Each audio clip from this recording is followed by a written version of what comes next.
एक दफ़ा का जिक्र है कि एक बहुत प्यारे जंगल में मनो नाम की एक छोटी सी बिल्ली रहती थी। मनो बहुत ही शरारती थी, लेकिन उसे एक बुरी आदत थी। वो अपनी चीज़ें संभाल कर नहीं रखती थी। एक दिन जंगल में सब दोस्तों ने मिलकर एक पिकनिक का फैसला किया।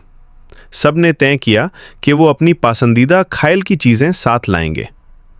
मनो ने सोचा कि वो अपनी नीली बॉल लेकर जाएगी, मगर जब उसने ढूंढना शुरू किया तो बॉल कहीं नहीं मिली।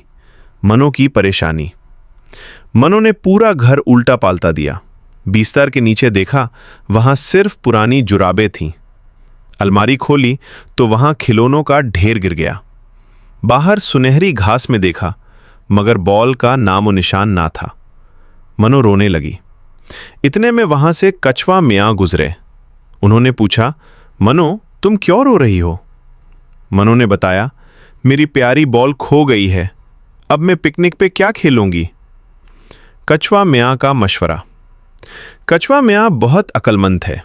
उन्होंने मुस्कुराकर कहा, मनो अगर तुम हर चीज उसकी जगह पर रखती तो आज परेशान ना होती।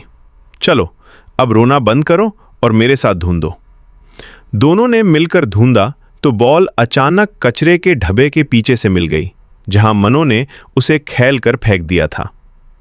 कहानी का सबक।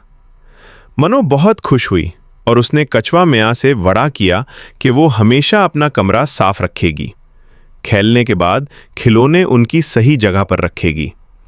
उस दिन पिकनिक पर मनो ने सब दोस्तों के साथ मिलकर खूब मजा किया और फिर कभी अपनी कोई चीज नहीं गावई।